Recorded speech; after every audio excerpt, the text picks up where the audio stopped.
Hello and good day. My name is Teacher JV, and today I'm going to discuss to you the disaster nursing and emergency preparedness. Okay, so are you guys ready? Awesome. So, before we formally start with the lesson per se, I'm going to give you at least a little bit of background and preview of why are we going to talk or why are we taking this course about disaster nursing and emergency preparedness. Okay, so I'm going to walk you through the disaster experience that I had when I was still working in the provincial disaster unit for the province of Pangasinan.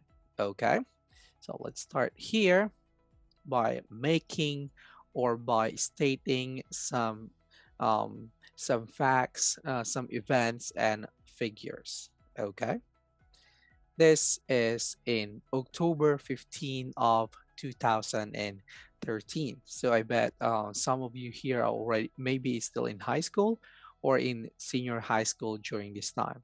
So it was October 15, 2013 at exactly 8:12 in the morning. So most likely people just woke up, then their day is still, it's just starting. Okay, maybe some are heading to the work, heading to the office or to school or whatnot. Okay, and for 34 seconds. For 34 seconds, what happened here? There's a magnitude of 7.2 earthquake. Okay, so imagine for the span of 34 seconds, there's a 7.2 earthquake. And with that, there are 222 people whose life perish. So imagine what can you do on that very short period of time of 34 seconds just to save a life, to save the life of your loved ones or people in your community or your own life. So aside from 222 people who died in that incident, there are 8 missing people as well. Then we have 976 people who got injured. The damages is 2.25 billion. So imagine for just 34 seconds, like you will lose 2.25 million pesos. Okay. And this is the face of that disaster. This is the Bohol earthquake in 2013. Okay. It's actually fortunate that I already went home during that year. I was in Bohol actually a week before the occurrence of this disaster. So it's fortunate on my side, but it's unfortunate that this disaster happened. So imagine yourself like on that short period of time, what can you do? What are the measures that you can actually teach to your loved ones, or what are the preparations that you can actually do so that we can lessen these damages? Okay, now that is the Bohol earthquake. Now, few weeks after the occurrence of that earthquake, in November 8 of 2013, it was 4:40 in the morning. So it's very early. Like maybe people are sleeping during this time, but maybe most of them are already aware what is happening on their surrounding. There's a typhoon, a category 5 super typhoon that hit the Tacloban city in Leyte. And with that, it destroyed at least 90% of that city. I know some of you already are well aware of what this occurrence. Okay, and um, with that super typhoon category 5, people died are more than 1,000. So you can see all over the news, it can be local or international, that the body just laid on the streets. Okay, then there's public burial on the aftermath of this catastrophic disaster. There are more than 1,000 people who actually gone missing. Total cost of damage is 95.48 billion. That staggering amount of money and property or everything. That's the total cost of damage. Now, as you can see, this is the phase and also the aftermath, the current situation of the Tacloban city in Leyte. And I know you're familiar of the name of this super typhoon. The international name is Haiyan and the local name is Yolanda. Okay, as you can see here, this is the track of this super typhoon hitting the Tacloban in Leyte. And as you can see here, this is Bohol. Bohol is just recuperating from its own disaster, which is the earthquake. But few weeks after, there's this typhoon Yolanda. Okay, the eye of the typhoon is going this way, but still it is near Bohol. Now, during that time, one of my closest friends who became a colleague and and a close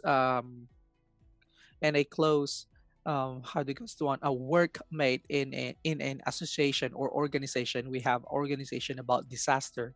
He's actually working during that time in Tacloban City as consultant of the mayor. So he has the on-hand experience. He has the actual experience on the hagupit of the typhoon Yolanda.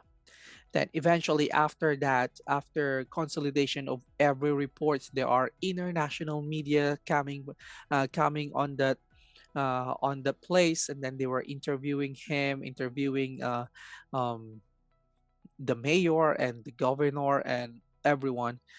Then he actually wrote a book, and then he is presenting this book internationally. So he went to many countries already, and it's very fortunate that I've been working with him for the past few years up until now. Okay, so that is your typhoon Haiyan or the typhoon Yolanda. So after this one, we experienced some earthquake, then super typhoon. Um, let's fast forward for a while. On May 23, 2017, maybe you are starting your nursing career or fresh from high school. What happened here? I know you already having some idea. During this time in the Philippines, there's your Marawi siege. Okay, this is the Philippine government versus the IS aligned militants. Okay, during this time, the militants, actually including the Mauti group and the Abu Sayyaf group, quickly took control of the large area in the city of Marawi. And then it prompted the Philippine President Rodrigo Duterte to impose martial law and suspend the writ of habeas corpus on the island of Mindanao. Okay, so there's a war happening in Marawi in 2017. So official figures are there are 920 militants died during this combat, in which 165 soldiers and 47 civilians were perished.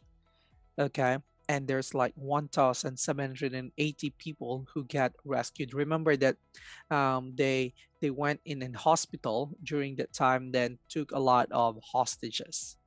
Okay, and this time, what we are experiencing right now, which is very timely, very relevant, what is happening for past few years already. In December of 2019 in Wuhan, in Hubei province in China, there are reported cluster of cases of pneumonia. Okay, if you still remember the news that it started in a public market, then eventually many people got infected, um, and then eventually it was identified that it is a novel coronavirus, and it's still affecting all of us up until this date. Okay, so with this, there are confirmed cases of more than 3 million already alone here in the Philippines, and more than 53,000 people who actually died in this pandemic. Okay, so this preview of disaster, it can be natural or man-made. I'm already telling you so that you have a broader understanding of what we're going to deal all throughout the semester. Okay, and we're now going to start our um, our topic, which is all about your disaster. Now, if we say disaster, it is a serious disruption of functioning of a community or society in any scale due to hazardous events interacting with conditions of exposure, vulnerability, and capacity, leading to one or more of the following: human, material, economic, and environmental losses and impacts.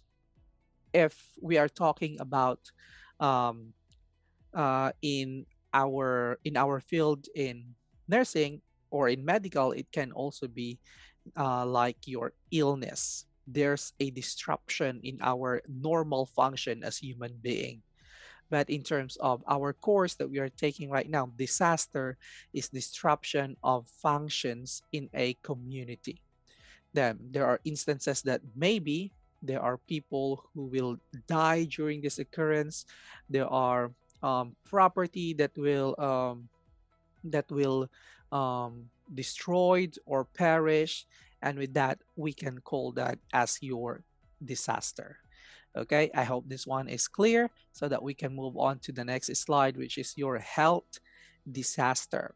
It is a catastrophic event that result in casualties that overwhelm the healthcare resources in that community.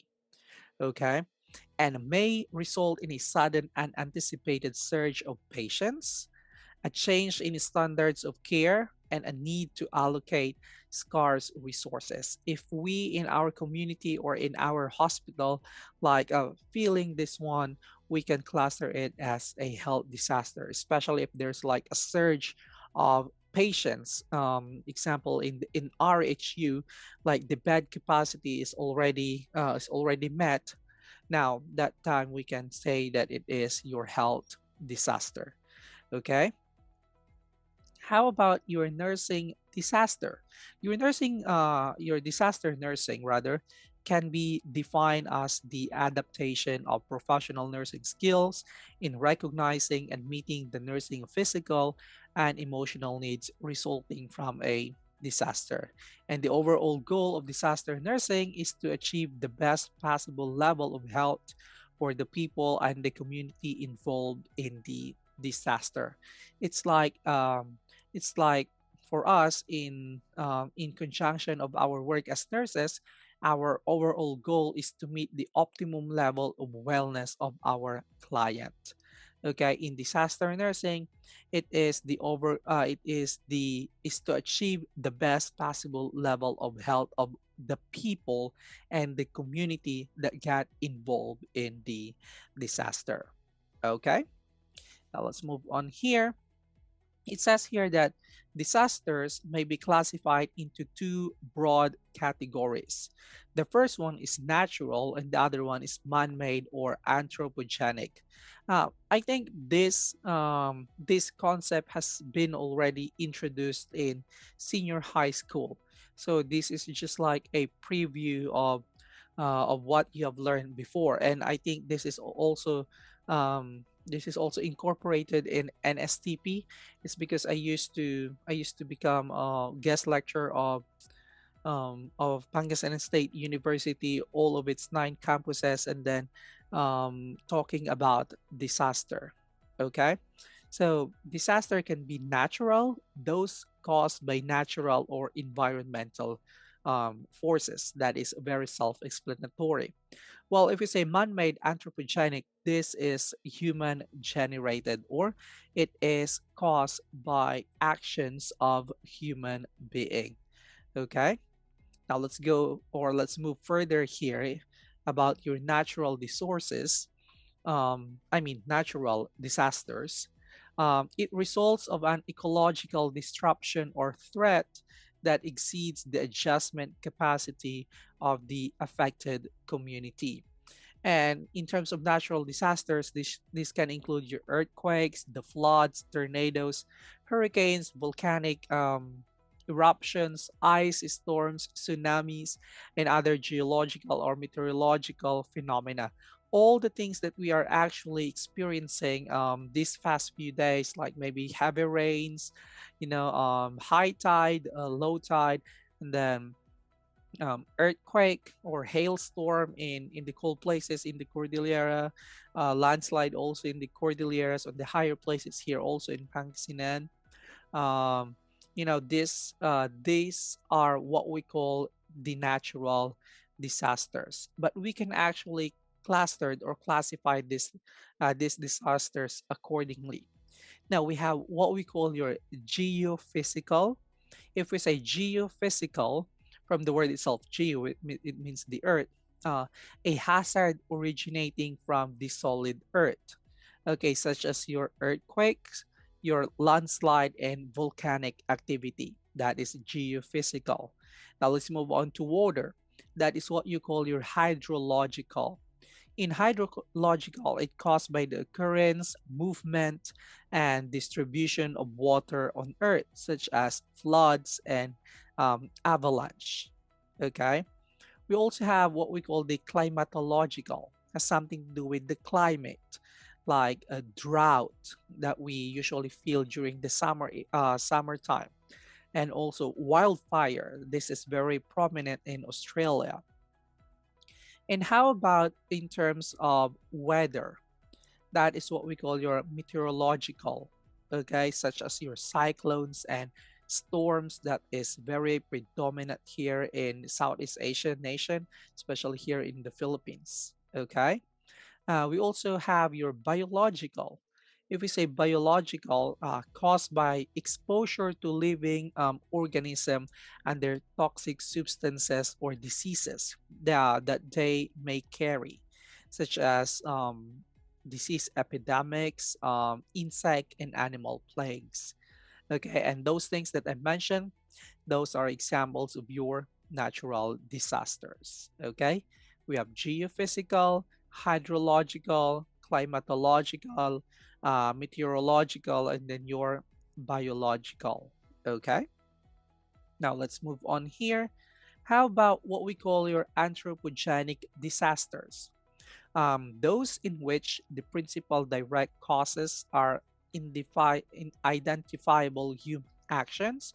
It can be deliberate or otherwise. Okay. Anthropogenic disasters include biological and biochemical terrorism, chemical spills, radiologic, or the use of the nuclear weapons, fire explosion, transportation accidents, armed conflicts, and acts of war.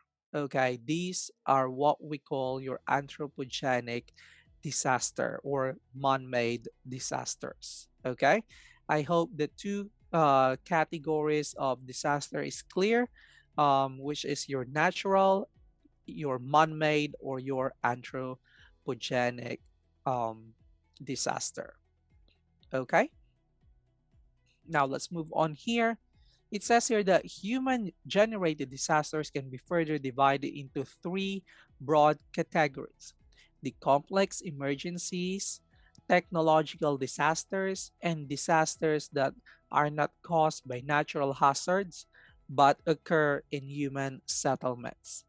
Example is your complex human emergencies involve situations where populations suffer significant casualties, Example is the Marawi siege that we've discussed a while ago, or we've talked a while ago. Cold War, and in or Civil War, or the war between the one that is headed by Adolf Hitler, World War I, World War II. Those are what we call complex human emergencies. Okay. Some disasters are the result of combination of forces such as drought, famine, disease, political unrest that displace millions of people from their homes. How about your technological disasters? Large number of people, property, community infrastructure, and economic welfare are directly and adversely affected by major industrial accidents, just like what you can see here on our illustration. Okay, like there are like fire or explosion or hazard substance like fuels, chemicals, and your nuclear. Okay, now let's move on here. Disasters are frequently categorized based on their onset, impact, and duration. So it's like also doing your assessment in nursing.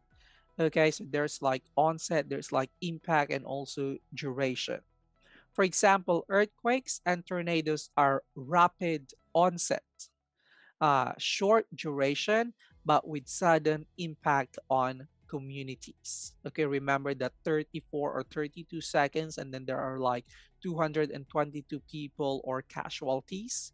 So that is very rapid in terms of onset, very short in duration, but the impact is sudden. Okay. Hurricanes and volcano eruptions have a sudden impact on a community. However, advanced warnings are issued, enabling planners to implement evaluation and early response plans. So, example, there's like storm that will come here in Pangasinan, like 72 hours before the eye of the storm will hit Pangasinan. There's already news coming out. Okay, so that people will be aware of. People will know already what to do, what to expect. Okay, there are already advanced warnings. Okay, so that also the local government will be alerted. Okay, and so this one we can consider as sudden impact, but um, the thing is, we already know what to do. A bioterrorism attack may be sudden and unanticipated and have a rapid and prolonged impact on a community. Okay, so remember that disasters are frequently categorized based on their onset, impact, and duration. Now let's move on here. The difference between hazard and risk. I hope you're already familiar with this difference or with this kind of concept. If we say hazard, it is the cause, is a potential threat to human and their welfare, just like this one. A hazard is something that has the potential to harm you. Okay, your risk is the actual exposure of hazard or the actual exposure of something of human value and is often measured by product of probability and loss. So risk is the likelihood of a hazard causing the harm. Okay. Now, defining an event as disaster also depends on the location on which it occurs, particularly on population density of that location. So as you can see here, it's like this is the track of maybe a cyclone or a storm. So in this one, or maybe also example is an earthquake, something like that. So occurring in a specific location like the epicenter, maybe like if no people were injured or affected by loss of the housing or essential services. Okay, something like that. Now, hospitals and other healthcare facilities may further classify disaster as either internal disaster or external disaster. Now, if we say external disaster are laws that do not affect the hospital infrastructure but tax hospital resources due to numbers of patients or types of injuries. Okay. Example is a tornado that produced numerous injuries and that in community would be considered an external disaster. How about internal disaster? This is something that is happening inside the hospital. Okay, there's like disruption of normal hospital function that can cause a lot of injury or maybe death of people or personnel inside the hospital that can damage the hospital as well, like fire, maybe power failure, or chemical spill that happen inside the hospital. That is what we call your internal disaster. Okay, I hope this concept is clear so that we can move on here. How about the declaration of disaster? How are we going to declare if there's an actual disaster? Okay, it says here that in the United States, the Robert T. Stafford Disaster Relief and Emergency Assistance Act, one passed by Congress in 1988 and amended most recently in August of 2016, provides for federal government assistance to state the local governments to help them manage major disaster and emergencies. So this is like um, the law that is being followed by the United States. Okay. However, here in the Philippines, we have your RA 10121 or the Philippine Disaster Reduction and Management Act. So this is like our Bible when I was still working in the province of Pangasinan in the disaster unit. All of the things that we are doing is actually here inside the RA 10121. Okay. So here, the act shifted the policy environment and the way the country deals with the disaster from mere responsive to a mere response to preparedness. The RA 10121 provides a comprehensive, all hazard, multi sectoral interagency and community based approach to disaster risk management through formulation of the National Disaster Risk Management Framework. Okay, I know you're well aware of this one. They're the ones who are sending alert messages whenever there are typhoons, volcanic activity, or they're like earthquake. Okay, so we have your NDRRMC, that is our head office before, head office of the disaster unit, the National Disaster Risk Reduction and Management Council. Uh, they will be recommending to the president of the Philippines, um, the declaration of group of barangay. It's the basic unit of society. Then will be elevated to municipal, then city, province, region, and their state of calamity and the lifting thereof based on the criteria set by your NDRRMC. Now, the President's declaration may warrant international humanitarian assistance as deemed necessary. A state of national calamity is effective until the president lives the same. Okay, so what we are doing here, example, something happened in a province. There's a calamity on a province. If the I'm of a certain barangay, if the certain barangay uh, cannot resolve this one, we will elevate it into a municipal, then municipal into city, into provincial to regional, then regional to national government until the national government will recommend it to the president.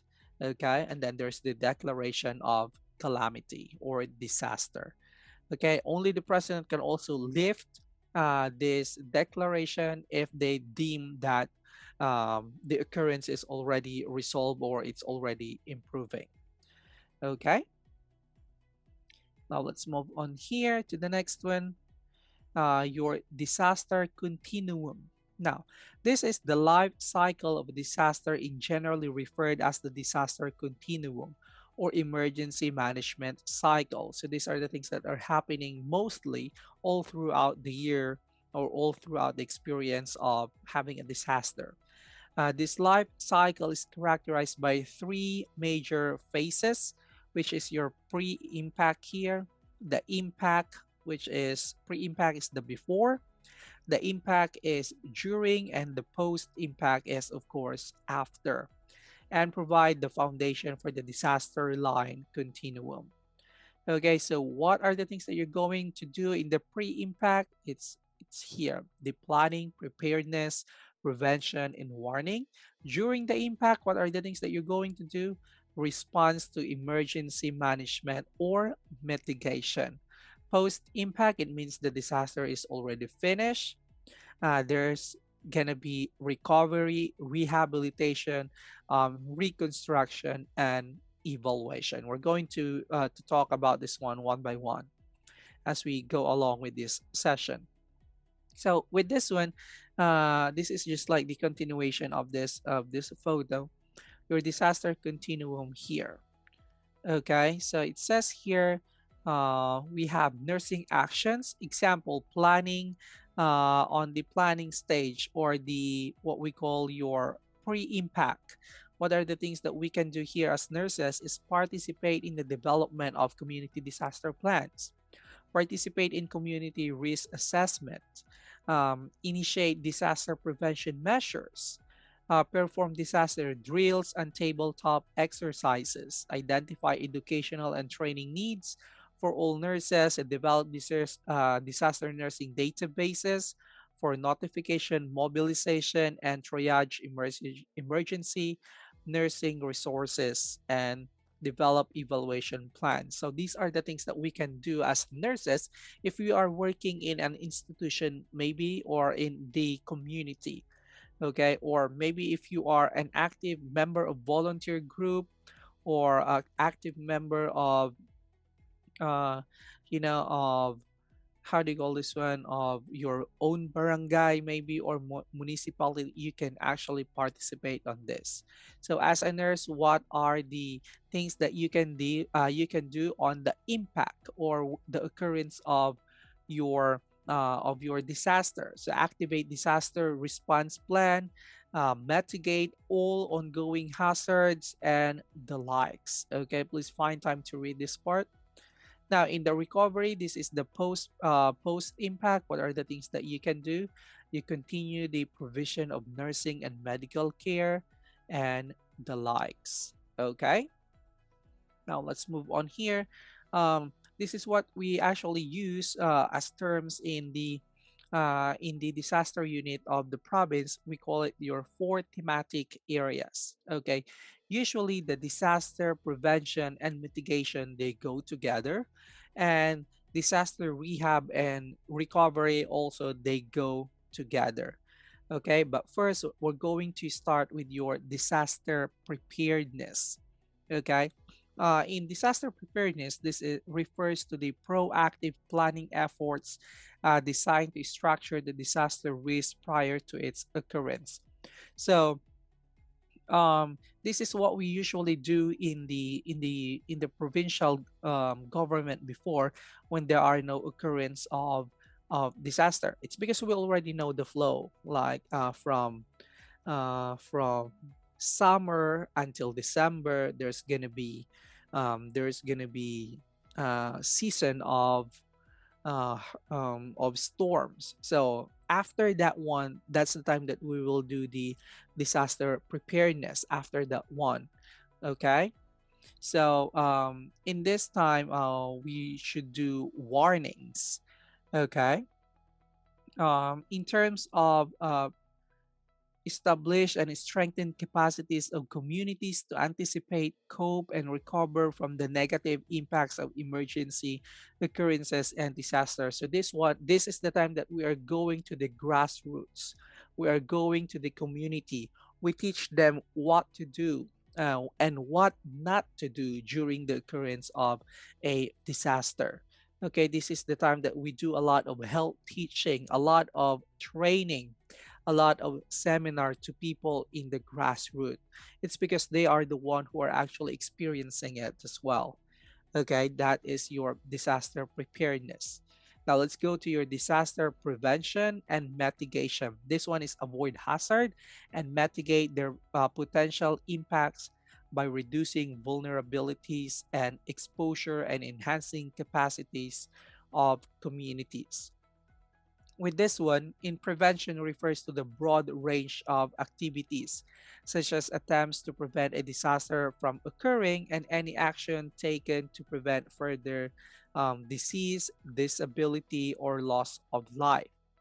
Your mitigation usually requires a significant amount of forethought, planning, implementation of measure before incident occurs. Okay, so that is your prevention and mitigation. Okay, now let's go to the next one, which is your disaster response.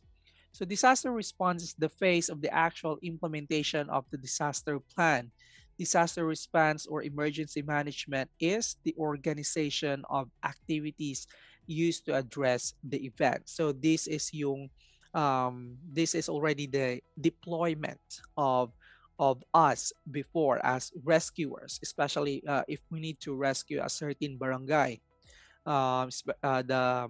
the risk areas, especially in Calasiao, Santa Barbara, those flood-prone areas. We are always going there every time there's storm coming. So we are there to rescue people or to mitigate with the municipal government. If the municipal government cannot take it already, they will call us and then we will go there for response. Okay.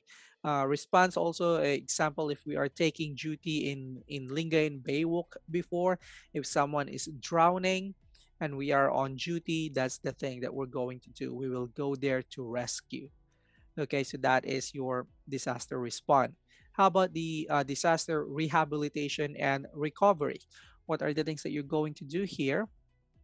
In rehab or in recovery, action focus on stabilizing and returning the community or the organization to its normal status, or at least the status will be improved.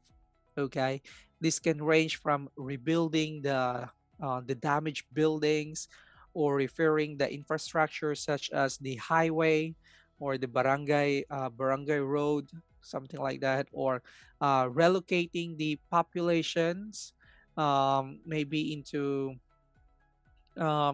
a housing area so that they can at least have a proper sleep and rest.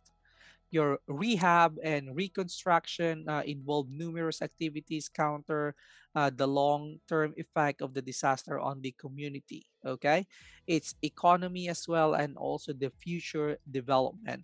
And this is what we always do uh, in coordination with the national government. We The project are, you know, what we term as the build back better. Okay, so that is like the mantra of the recovery and rehabilitation phase of disaster. Okay, so I hope this one is clear. Let's have a quick recap. Your four thematic areas: disaster preparedness, disaster prevention and mitigation, disaster response, disaster rehabilitation, and recovery. Okay, and let's move on here in your disaster planning. In disaster planning, effective disaster planning addresses the problems posed by various potential events ranging in scale from the mass casualty incidents, such as MVA or motor vehicular accidents, collisions with multiple victims, to extensive flooding or earthquake damage, to armed conflicts and acts of terrorism. Okay. And with that, we're going to categorize the two major types of disaster plans. So we have your agent specific approach focus their preparedness activities on most likely threats to occur based on the geographical location. Okay, example is hurricanes in Florida or landslide in um, the landslide prone area in Pangasinan are like your the mountainous area in the eastern and also here in western part, or the flood prone area like maybe flooding in Calasiao, flooding in Santa Barbara. That is your agent specific approach. Okay, all hazard approach is a conceptual model for disaster preparedness recommended your FEMA that incorporates a disaster management components that are consistent across all types of disaster event to maximize resource expenditures and planning efforts. Okay. With that, we have your six domains of preparedness. Okay. In six domains of preparedness, we have your community resilience. We have your incident management. We also have your information management, countermeasures and mitigation, surge management, and also biosurveillance. Okay, in community resilience, preparing for and recovering from emergency. Preparing for this is what we're going to do in disaster preparedness. We're going to teach them what to do and what not to do. And in recovering from emergencies, this is what we're going to do as well, is to help them build back better. Okay. And let's help them to become resilient and not to become dependent on us. Okay, incident management, coordination, and uh, an effective response. So that this one we should have a proper clustering of, manpower and also leaders. Information management, making sure people have information to take action. Remember that we have your 72-hour weather forecast in Pag-asa. We usually post that one. I usually post that one before in the page of province of Pangasinan and the page of provincial disaster risk reduction and management office. So I usually copy that one and then post it so that people will be aware of the emergence of the storm. Okay, people will be aware that in 72 hours the storm will come. What are the things that you will expect then, so that also the local government, the barangay, the BDRRMC, barangay disaster risk management office, will be aware, the municipal will be aware, the city and the whole province will be aware as well. How about the countermeasures and mitigations? This is um, getting medicine and supplies where they are needed. So usually this is in as in partnership with the Department of Health or the provincial the PHO, Provincial Health Office, and then also we will coordinate this one from provincial to city to municipal and to barangay, so that they will have enough supply of medicine. Next one is surge management, expanding medical services to handle large events. So we are already coordinating to different RHUs and also different private and public hospitals. If we know that there will be a lot of casualties that will happen during this occurrence. Biosurveillance, investigating and identifying health threats. This one is you can do this one pre-emergence of disaster and post-emergence of disaster, or maybe you can also do this one during the actual emergence of disaster. Okay, moving on here, we have the common challenges to address proactively, which is communication, information management, coordination, advanced warning system, and the use of evacuation and the surge management. These things they are actually easy to achieve if the government and the people are always working hand in hand. if our principle is actually in unison, we can actually achieve this one, and it's not going to be a challenge for all of us. Okay. And let's move on here. In the hazard identification, vulnerability analysis, and risk assessment. So we have your hazard identification and mapping. This is what I usually do before when I was still part of the office. Like we create a lot of hazard maps, of course, in partnership with DOST, with Pag-asa, and other agencies, and with the approval also of the governor. So by province before, I mean by municipality, before we are identifying and mapping the hazards that are possible to them. For example, in Lingayen, of course, it's gonna be tsunami. It's gonna be high tide. Um, it's gonna be, how do you call this one, earthquake as well, something like that. So we're going to map and identify this hazard. In the western area, it's also be tsunami all throughout the golf course of Lingayen Golf. Most of them, the hazard that we identified at and we are mapping is um, tsunami. And the other municipalities that are mountainous, of course, it's gonna be landslide. Okay, and in the low-lying areas, the catching basin of water or flood is in Dagupan, in the Calasiao, Santa Barbara, Mangaldan. Um, it's because it's not that they are low-lying areas. They also have major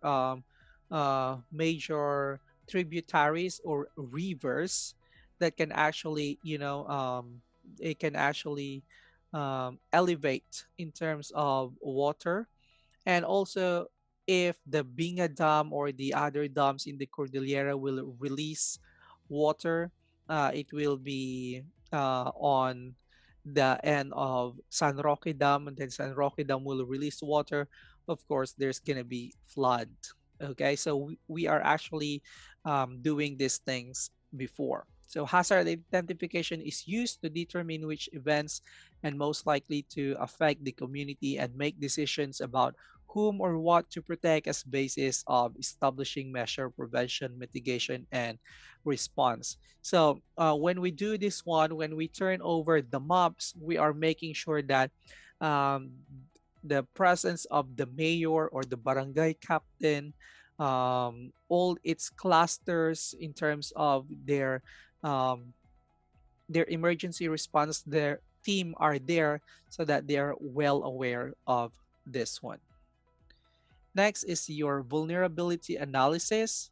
This one is used to determine whose is the most likely to be affected, property most likely to be damaged or destroyed, and the capacity of the community to deal with the effects of disaster. Data are collected regarding the susceptibility of individuals, property, and environment to potential hazards. In order to develop prevention strategies, a separate vulnerability analysis should be conducted for each identified hazard. So we actually undergo series of training about this vulnerability analysis before, and we are under the branch of the Office of the Civil Defense. And then we are learning this vulnerability assessment or analysis. And then um, after learning it, we will also teach it from provincial level to city or municipal level. And then many people will be aware of this one, and then they will teach their own barangay about this. So that there are people who will conduct series of study as well, and then they will report it so that we have basis for vulnerability analysis. Okay. Risk assessment as well uses the result of the hazard identification and vulnerability analysis to determine the probability of a specified outcome from a given hazard that affects a community with known vulnerabilities and coping mechanisms. Okay, so we have here an equation. The probability and consequences of exposure to a hazard risk is equal to hazard times vulnerability. Okay, and now we will divide that with the capacity. Capacity um, is the capacity of the government or the local government to bounce back or to recover. Okay. Now, major objectives risk assessment, including determining a community's risk of adverse health side effects or effects due to a specified disaster. Example, they're like traumatic deaths, injuries following an earthquake. We need to include that one in our study. Identifying the major hazards facing the community and their sources like earthquakes, flood, or there's going to be industrial accidents. Identifying those sections of the community most likely to be affected by a particular hazard. Um, Individuals or families living in or near the areas that are flood prone or areas that are landslide prone. We need to identify those. Determining existing measures and resources that reduce the impact of a given hazard, and determining areas that require strengthening to prevent or mitigate the effects of hazard. Okay, and that is all about your risk assessment. Now let's move on here. How about the disaster prevention measures can be implemented following the analysis of hazards, vulnerability, and risk? The first one is prevention or removal of hazard, containment of the hazard, or implementation of mitigation strategies. Example here is like closing down facilities or establishments that cannot implement safety regulations already. The old house, maybe, or old buildings, maybe from the 1800s or early 1900s, that we think that is already a threat. Like if um, there's like a big earthquake, it will collapse and it can actually or potentially damage the community. Okay, removal of at-risk population from the hazard. This one is like doing some evacuations prior to the impact of storm. Maybe we are going to evacuate these people before the arrival of the storm. Okay, or we're going to resettle this community who are living near the flood prone area or landslide area to another place. The next one is provision of public information and education. This one is providing ECE, um, education, communication, and education campaign. We usually do this one every time. So every Monday, I usually go and visit Sunshine Radio. If you're familiar with that one, going to Bunuan or any other radio station. So I usually go there and speak about the projects of the province of Pangasinan. To talk what are the measures that we can actually do. We also do a lot of teaching to various barangays and municipalities and schools as well. If you're going to involve the youth, you're going to involve the school. It's because they are very fan of doing social media. They can actually also teach their own community and their own family. Okay, I don't know if some of you here heard the one that I spearheaded before, the Ligtas at Aktibong Pamayanan. I did that one in 2015, and I think it is still active up until now. Okay, establishment of early warning system. This one is like using satellite data about um, about public service announcements, And we do a lot of this, like doing some signage in the bay walk, if you can see it. We also do have warning system, like a big wang wang, if there's gonna be a hurry how do you call this one, tsunami. We have like that, we reposition that in Lingayen. We also have something like that in Bolinao. If the system will detect that there's going to be tsunami, it will be turned on. Okay. Mitigation of vulnerabilities. This one is sensors. What are the things that you can actually do or you can fix, to mitigate and to help the vulnerable ones? Reduction of risk posed by some hazard. This is relocation, and also cleanup drives, brigada. These things that you can actually do. I always participate in Brigada Escuela when I was still active in the public service. Enhancement of local community capacity to respond. This is the healthcare coordination across the entire health community, including your health department, your hospital, your RHU, your clinic, your home care agency, or your lying in, and the likes. Okay, so these are the disaster prevention measures can be implemented. Now let's go here. The core preparedness activities. We have the prepare a theoretical foundation of disaster planning, and disaster planning is only as effective as the assumption upon which is based. So, in number one, disaster plans are constructed in much the same way as the one builds a house. So conceptually, they must have a firm foundation, grounded in an understanding of human behavior. Okay. And any disaster plan must focus first on the local response, the best estimates of what people are likely to do as opposed to what planners want to do. That is why it is very important for us to go to the grassroots. We're going to learn their capabilities, what are their measures, what are the things that they are doing or what they can do and what they cannot do, so that we will be there to help them. Okay, it's not what's on our mind, but what's the community can actually do.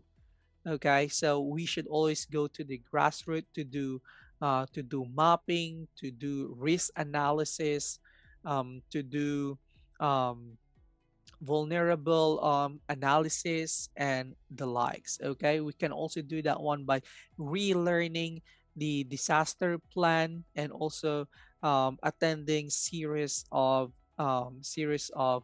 training. Okay, just like this one in the picture, I attended the REDIS. This is the Rapid Earthquake Damage Assessment System.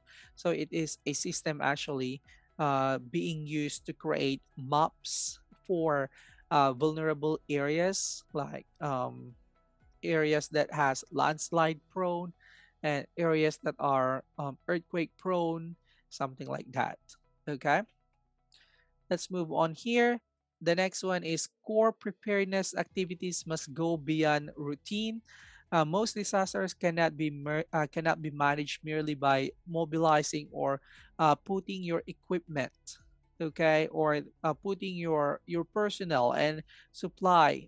Even though you have all those things, if there's disaster, if you don't know what to do, it's gonna be useless. Okay, it's because disaster differ from routine daily emergencies, and they pose significant problems and have no counterpart in routine emergency responses. Like if you still don't know what to do during a certain emergency, it's gonna be useless. And you should always also again do retraining or how do you call this one, trainers of training, something like that. If you already done with your basic life support, you go ahead to your ACLS. And or if your card is already expired, you go back and learn again the basic life support or basic swimming, or basic rescuing, something like that. Okay, so you should always be prepared if you are in disaster nursing or disaster area. Have a community needs assessment. So this one is what I did before in the municipality of um, somewhere in the eastern part of Pangasinan. I forget. Okay. Well, a community needs assessment must be conducted and routinely updated to identify pre-existing prevalence of disease and to identify a high-risk, high-need patients who may require transport in event and evacuation. So this one is okay, I remember this one is in Villasis. What we did here is an earthquake drill. So we were invited to do evaluation for their earthquake drill because this is um, quarterly, and then we do some assessment as well on how are they going to improve their plan on that certain community. Okay. Next one is identify leadership and command posts or who is in charge. I don't know if you're already familiar or you've heard about ICS or your incident command system. I think this one is incorporated in your ROTC if you have ROTC. Is the mandated leadership form of leading an emergency response. So this one is like a 5 series of training. I already finished with my ICS one, but then I resigned and I haven't finished the four succeeding courses. In the ICS, you will be having your incident command commander, your public information officer, legal, license, safety officer, ICS advisor, and the likes. Okay. Usually, the incident commander are the mayors if it's in municipal level, the barangay captain if it's in barangay level, the governor if it's the in the provincial level. Okay. Safety officer is usually the PDRRMO or the MDRRMO or the CDRRMO. License usually is the GSO department. Public information, of course, is the PIO. Legal is the legal officer. ICS advisor are the other leaders of that is being partnered with the agency. Okay, and with that, you it will be clustered to different um, functions so that they know who to call whenever they need something like oh I need a this I need we need to dispatch like 2 trucks or to barangay in San Jacinto, and then they're going to call the engineering office. Then the team leader there will go and respond. We need to dispatch like 5 nurses, then they will call the provincial health office, something like that. So it's easier to identify who is in charge if we have ICS. Okay, next is design a local response for the first 72 hours. This is the one that I'm talking a while ago. So I usually post this one when I was still there.